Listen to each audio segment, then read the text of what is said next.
అల్లు అర్జున్ హీరోగా సుకుమార్ దర్శకత్వంలో తెరకెక్కిన చిత్రం పుష్ప 2 ది రూల్. డిసెంబర్ 5న విడుదలైన ఈ చిత్రం ప్రపంచవ్యాప్తంగా సుమారు 1800 కోట్ల రూపాయలు పైగా వసూలు చేసి సరికొత్త రికార్డులు సృష్టించింది. RRR బాహుబలిని సైతం వెనక్కి నెట్టింది. అయితే ఈ సినిమా విడుదలయ్యాక చోటు చేసుకున్న పరిణామాల రీత్యా చిత్ర బృందం భారీ స్థాయిలో సక్సెస్ మీట్ ను నిర్వహించలేదు. ఈ నేపథ్యంలోనే తాజాగా పుష్ప 2 టీం థ్యాంక్స్ మీట్ కోసం ఏర్పాట్లు చేస్తోంది. ఈ రోజు సాయంత్రం 5 గంటల నుంచి ఈ కార్యక్రమం మొదలు కానుంది. అల్లు అర్జున్, సుకుమార్, మైత్రి మూవీ మేకర్స్ టీమ్ తో పాటు కీలక సభ్యులు ఇందులో పాల్గొంటారని సమాచారం. చిత్ర బృందానికి సక్సెస్ షీల్డ్స్ అందజేయనున్నట్లు తెలుస్తోంది.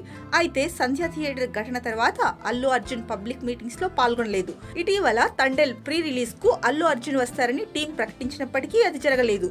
తీవ్రమైన గ్యాస్ సంబంధిత సమస్య కారణంగా బన్నీ ఆ కార్యక్రమానికి రాలేదని అల్లు అరవింద్ తెలిపారు. ఈ క్రమంలోనే నేడు జరగనున్న థ్యాంక్స్ మీట్ కు అల్లు అర్జున్ హాజరు కానున్నారని వార్తలు వస్తుండటంతో అందరి దృష్టి దీనిపై పడింది.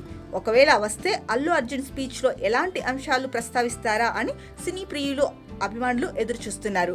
సంధ్య థియేటర్ ఘటన, ఆ తర్వాత చోటు చేసుకున్న పరిణామాల గురించి ఆయన సింపుల్ గా మాట్లాడే అవకాశం ఉందని కొందరు భావిస్తున్నారు. ఇదిలా ఉంటే ఎలాంటి అవాంఛనీయ సంఘటనలు చోటు చేసుకోకుండా టీం ముమ్మరంగా ఏర్పాట్లు చేస్తున్నట్లు తెలుస్తోంది. ఈ కార్యక్రమంలో పబ్లిక్ కు ఎంట్రీ లేదని టాక్ వస్తోంది.